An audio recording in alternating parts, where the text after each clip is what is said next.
procurement has a really good role to play so that they are ensuring that it isn't someone's best friend that gets the engagement, that it is very structured and process driven, and that we're making really good decisions about how we're spending our money. Absolutely. That is procurement's role. And I have all kinds of time for procurement. But what you don't want to do is have those things squash the innovation and the creativity. My name's Mike Lander, and you're listening to Higgle, the B2B Sales Club podcast, where we bring you actionable insights about sales RFPs, negotiations, and difficult procurement discussions from sales leaders, brand leaders, and procurement leaders. Please subscribe to get updates when new episodes are released.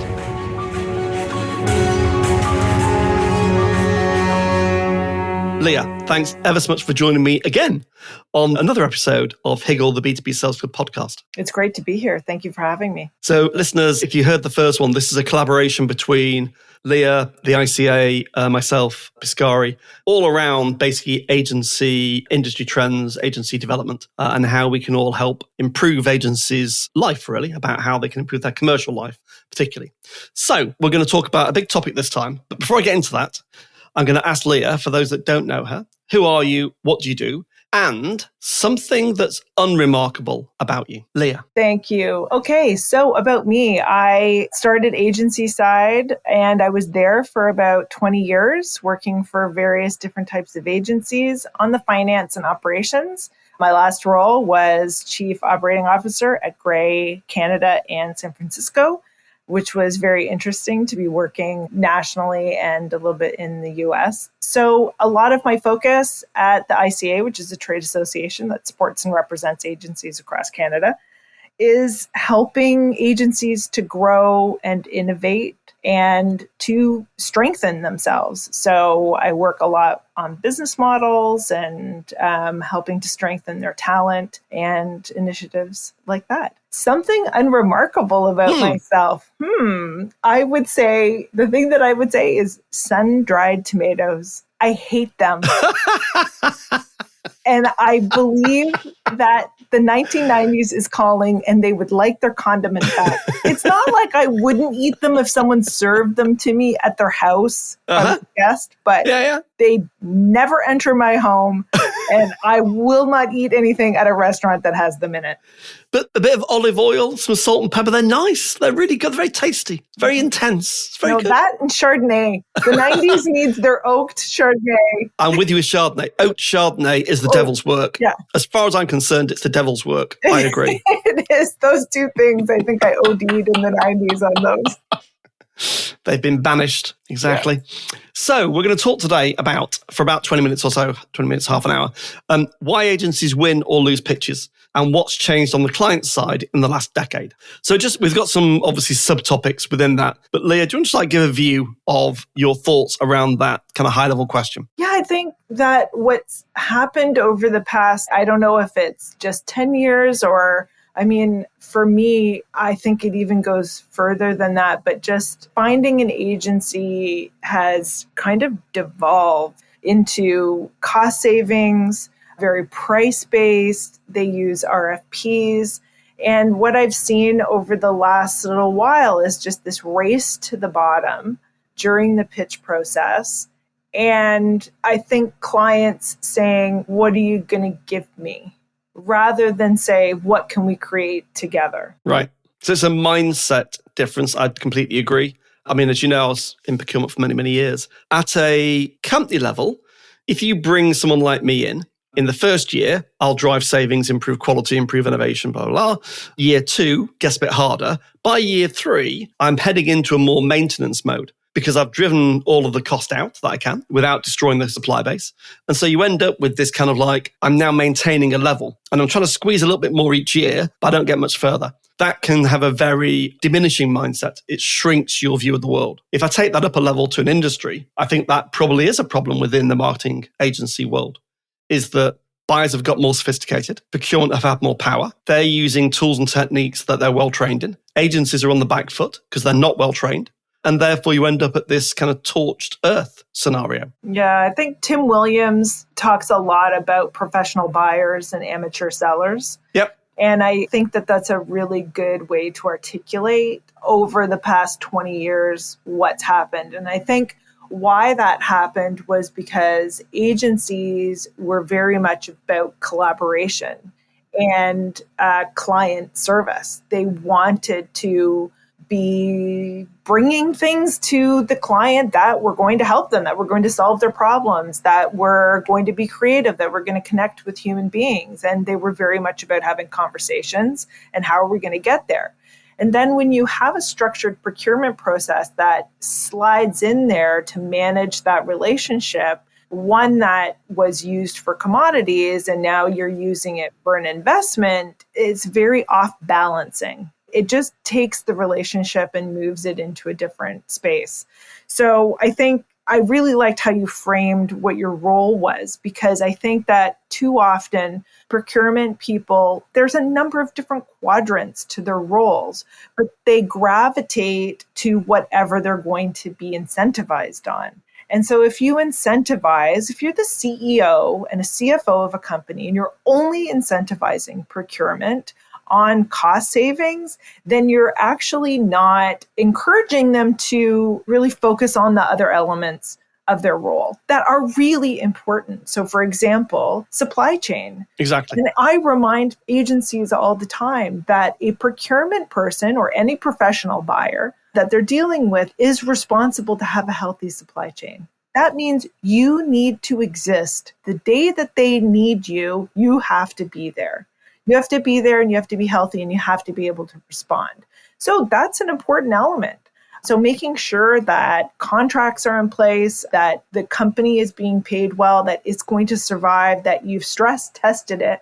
Those are all really important elements of procurement. I'm not a procurement person. Mike, you can, I'm sure, tell us all about those roles, but those are important things. But if you incentivize someone to just stay in the cost savings quadrant, you are going to, at some point, diminish all the other quadrants that they should be looking at and taking care of for the company, for the firm that they work for. Definitely. I've always said to people in my previous roles, any fool can cut costs. Literally anyone could walk in with virtually no experience at all, and they could cut the cost base. Absolutely. What's left afterwards is a car crash. And so professional procurement people, agencies I often hear them say, you're just there to cut cost. Everything else is a bit of like wrapping and sugarcoating. Really what you want is just lower cost. And I said, that's just not true. That simply isn't true. Is that if you look at the elements, I wrote this thing called the procurement success equation a while ago, which was a summary of my knowledge and my colleagues' knowledge about what we do. And you've got on the top, you've got yes, savings and ROI, definitely. But you've also got quality and reliability and innovation and diversity, equity, inclusion, sustainability. All those things are important to me. Genuinely important. I have to drive those. Divided by risk. Well, if you increase my risk when I'm buying, then that's going to cause a problem. I'm less inclined to buy from you if the risk is too high. So you've got at least 6 variables there that I've got to try and juggle. Agencies should be asking, quite simply, what's important to you? We know there are 6 variables that you think about for this particular deal. Where's your head at? And if they keep banging on and saying, forget all that, I just want a lower price, well, you may decide, and we said before the show actually, work out what's in your own control, one of which is to say, no thanks. Right. It's just not for me. Right. Because you can't control what someone is going to ask you. No. And procurement is going to have a number of things that they're going to want to ask you to do. And one of them is lower your price by 20%. And they're going to have a number of other conditioning statements that they use as a matter of just rote. But you as an agency, you're able to control how you respond. So I try to encourage agencies to think about how are they valuing themselves? How are they articulating? We talked a little bit previously about that you can't change the focus that a procurement or a professional buyer has. You can't change that focus. No, you can't. No. But you can find out what that focus is. You can offer them a creative solution for how they could still work with you and realize whatever focus or goal or objective they're trying to reach. I am the first one to say that there are always going to be commoditized activities that we engage in. In any business, commoditization is kind of just it's what's going to happen over time as things evolve. And AI is kind of a perfect example of that. AI will root out commoditization within any industry.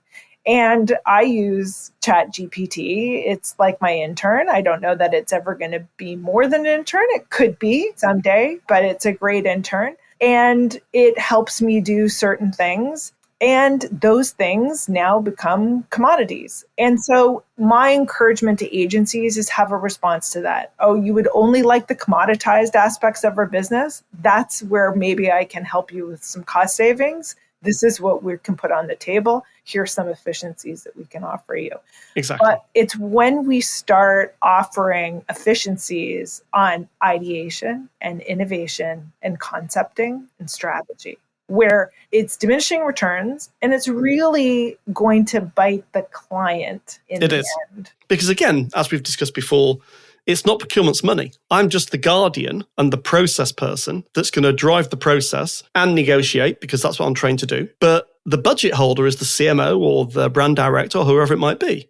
And yes, the CFO may have said to me, well, the budget was $1 million, but actually we've had a reforecast and now it's 800K. So you've got to try and get the same output for 800K. I might be given that task and the CMO might have their hands tied and said it's 800K. But we should be upfront about it's 800K now, not $1 million. And what can we do for that? And how can we innovate in order to get as much as we can towards the target we expected for what's actually a 20% lower investment? That's a more sensible conversation to have. Yeah, and I think you hit the nail on the head with something there, in that there is a lack of accountability for results in the procurement department. They have their thing that they're incentivized on, and the CMO and their team have the things that they're incentivized on. And in some firms, I'm sure that there's a couple of firms out there who have figured it out and it's a little bit more equitable and there's more of a partnership, and that's great. We love to see that. But we all know that there's only about 5 to 10% of procurement organizations that are that evolved. Most of the time, they are divergent and they don't have the same goals and objectives. And so you've got one person negotiating on price and the other person negotiating on, what do I need to get out of this? What investment am I buying? Where do I need to move my sales, my consumers, my brand equity? How do I need to move that along? So it's divergent.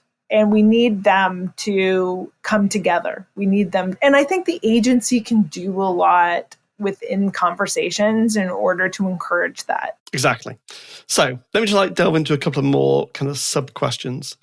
And again, there's no perfect answer, Leah, but you've seen lots over your 20, 25 years. And given you're now in an industry association, you'll see a lot more. What's changed most about how clients select agencies today versus, say, 10, 20 years ago? What do you think's happened? Yeah, I think pre-procurement and pre-RFP process, there were a lot more conversations about how are you qualified and am I able to work with this team? And our goal at the ICA is to get people back to that. It can still be structured. Of course, there's still going to be a contract. You still have to tick boxes. You still have to do a lot of upfront work. But I think that we've gotten too much into, I need a grid, fill this out, show me your jazz hands in a presentation. And fill in the spreadsheet. Yeah, you give me a spreadsheet. And there isn't enough conversation. And so we tout a qualification-based agency search selection process. And it's case study driven. It's show me how you're qualified. Show me how you did this before and explain to me how the way that you did it before in a way that resonates with me and that I can kind of see myself in it. A good, robust case study that isn't 25 pages long, of course. And it's interview based. And so when we think about how we are, and I think that this is the way it used to happen, even with, pitches with speculative, creative, and strategy were around for a long time. Yep. But I think it was a lot more conversational. I think it was a lot more about connecting with the team and the group and asking them really hard questions like you would in an HR talent interview. And so I think we need to get back to that, where we are, when we use the word fit and like, what do we really mean? What do we mean by those things?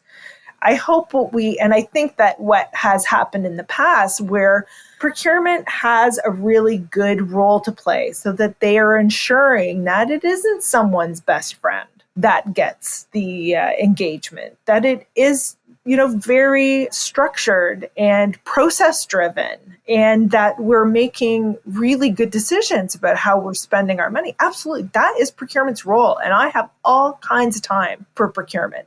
But what you don't want to do is have those things squash the innovation and the creativity and the team really figuring out, can we work together? Do you do things the way that I need you to do them? And are we going to mesh together in a way that is, really pushing on that and probing, not just are they carrying the right handbag or wearing a nice suit, or did they go to the right university?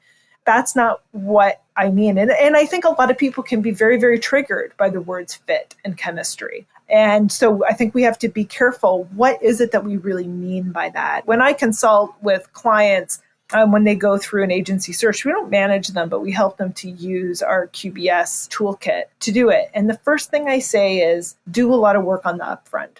And that is really where, if you ask me what has changed, I feel like what happens is RFP-driven agency search processes go off the rails because they haven't done enough thinking at the upfront. What is it that we're really looking for? What kind of team do we want? What's important?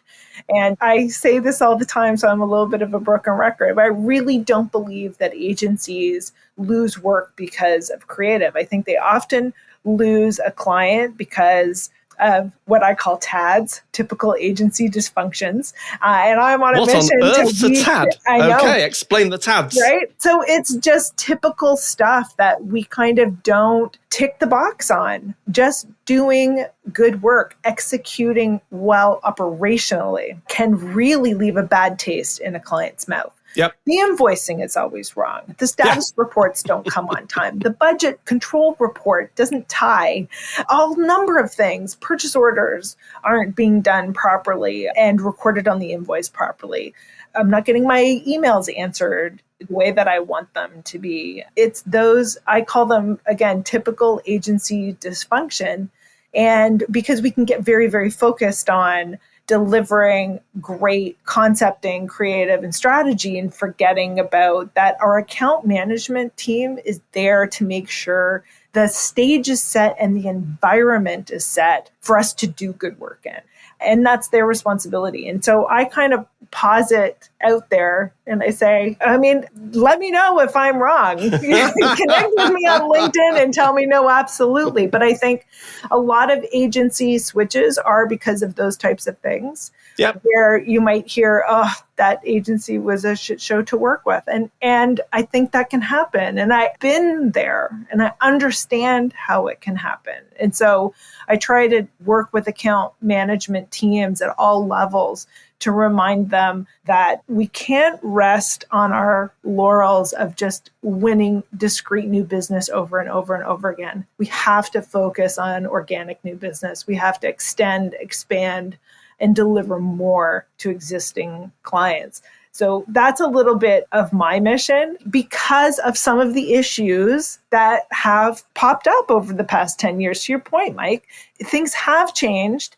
And so we cannot rest on just discrete new business. There are other things that we need to kind of make sure are happening and keep us growing and keep us strong. So I think a couple of things to add to that, Leah. I interviewed Bruno Grelpois, who is in the US, ex-brand side, I think also works with agencies. He wrote a book around this, which is basically that agency churn is often because you've just failed to engage appropriately with the client. You didn't do things on time. You were inconsistent in the quality that you delivered. Your communication was poor, lack of account management. And I'm sure there's loads of reasons for it, but those things make a difference. And then eventually someone goes, enough, we're done now. And they go out to tender. Something else that I say with a lot of agencies when they talk to me about, well, how do we grow and how do we convert more new business? And I take a step back and go, I have a bit of a mantra, which is, I guess you've got the TADS. I've got this thing about excellence, retention, and then growth. And I was working with an agency called Resignal and Kevin Gibbons ages about this. We were on a whiteboard together. And we were saying, look, well, let's start with excellent delivery. If we deliver excellent results in an excellent way, consistently, then that's a great place to start because we're likely to retain that client. So we deliver excellent results and we retain the client. So that's a big part of our job done. Then if we retain the client off the back of excellent results, well, they're likely to talk well to us, to other people, and they'll refer us and they'll move on to other jobs and they'll take us with them. They'll talk at conferences and we'll get this natural halo effect and then we can grow. But if you don't fix the first bit, there is 0 point in trying to fix the third bit. Right. It's pointless. Yeah. You need that excellence. Yeah, you're absolutely right. You have to start with that. And I think the other thing that I wanted to mention as well is that, and getting back to procurement, there's a lot of policy out there, apparently, about that we have to do things every 3 years. We've got to retender. We've got to do this, do that. I push back on that. And I ask agencies to ask more questions about that, especially if they're the incumbent. And I think that there's a lot of opportunity to derail the pitch. And that's something that Blair Enns talks about a lot in his Win Without Pitching. So derail it. And you have some power there. And so use it. And I would ask them to show you the policy or maybe offer up a creative solution for how they can tick a number of governance boxes, but not do the pitch. So I think that they're, again, kind of going back to that, and you have no control over what someone asks or puts into process, but you have control over how you respond. So I hope that agencies start articulating a little bit more about what they think. And we are creative problem solvers. And that's not just creative marketing problem solvers, but also we are creative problem solvers. And so we just want to get the conversation going about what is it that you are looking to achieve? Exactly. And then how can we help you do that? And of course, ensuring that we don't do 3-year pitches all the time. And so make sure that you're doing regular evaluations. Yep. And that you're communicating about where there's... And you're having QBRs. Have structured QBRs. Yeah, for sure. Good start. For sure. I mean, on that point, Leah, I think it's a brilliant point about just ask the question. You know, the 5 whys model? Yes. It's a bit irritating. If you keep going too far, it can really irritate people. But use it sparingly, I think, right, Mike? Yeah, exactly. Use it sparingly. Every single conversation. Not for everything. It's really annoying. But when procurement say we're going out to market because of governance, just even asking, can you just explain what that means? Why do your governance policies mean that you have to go out for 3 years? If they say, we just do, you'll get the RFP, you probably know already the game's over. Whereas if they say, well, actually, it's because what we're concerned about is that the advisory board or the non-execs or the committee that sits and looks at process and compliance is concerned about relationships getting too close. Is that why you're going to market? Well, yeah, because if you're too close to the CMO, then there might be scope creep on both sides and leakage. Okay, well, why don't we do an investigation? We'll pay for it. We'll do the audit. Or we'll bring someone else in, a third party, and do it. Would that help? Well, yeah, then I could take that report to that committee. Okay, well, should we try that first? You just have to ask the question and get behind what's going on and then be creative about what you could do about it. And you know what you just did, Mike? You saved that agency. So maybe it might cost them $10,000 to do an audit. It costs on average $150,000 at least in just resources, not to mention you're going to buy an insight report. You're going to do some little research, hire some freelancers because you don't have any creatives that are going to be able to just pull all-nighters to get this pitch done. Yeah. And so just in soft resources, the amount of time and energy plus hard costs. Yeah. And all the anxiety. Right. And the anxiety and the rebudgeting and the redoing everything. Yes, absolutely. So you just managed to save. If someone can have a grown-up adult conversation with a professional buyer, whoever that is, because it can be the CMO. Can be the CMO. Don't think that you're not having a conversation with a professional buyer just because they don't have procurement or sourcing in their title. Absolutely. So that is my number one message. And speak to when that person is wearing that hat, they have that role and they have to tick those boxes. And so put your big boy pants on and have an adult conversation about and try and derail the pitch. And I think to your point as well, if they do come back with a stock answer and it's very like, no, yeah, you know where you sit. Exactly. And then you can make a great commercial decision for your business and your people on whether you participate in that or not. Exactly. Because actually saying no, back to your point about saying no, if they do just say, no, you'll just get the RFP, we're going to RFP, and they won't answer any of your questions, and you don't say anything, and then the RFP arrives, and you don't say anything on purpose, the RFP turns up, and then you politely call the procurement person that you were talking to, and you say, you know what, Jane, thanks for the opportunity to repitch. We really appreciate it, but we're not repitching. So we wish you well with your process, but we've decided not to repitch. The clauses in the contract are basically you can terminate at will with 90 days notice. We respect that. There are no transition clauses in the contract. So we're not obligated to do anything beyond, but we'll deliver great results because we're very professional. But yeah, good luck with the process. And then they go, but you've got all this tech and data that you manage for us. You'll keep supporting that, won't you? It's like, well, no, you've just told us you're going to RFP and we've told you we're not bidding. So after 90 days, we'll be done and we'll hand over the keys, but we're done.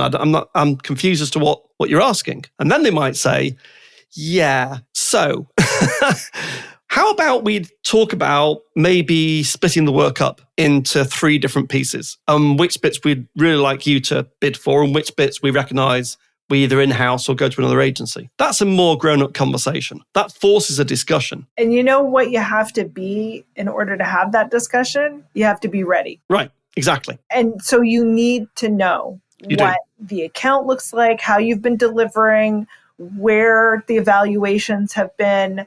You need to have a really good understanding as to what your goals are as an agency when you got this client, where that's evolved to, and you need to know what you're providing to them. It's a really interesting concept that this gentleman who wrote a book, Tom McMacken, and he wrote a book, Never Say Sell and How Clients Buy. I think it's 2 books, which I just think are brilliant. And he talks about something, it's a term from New Orleans called lagniappe. And it essentially means a baker's dozen. We all understand that term, right? The baker's dozen, which is 13, where you've gotten a little bit extra you've not paid for. And agencies do this all the time. But here's the problem.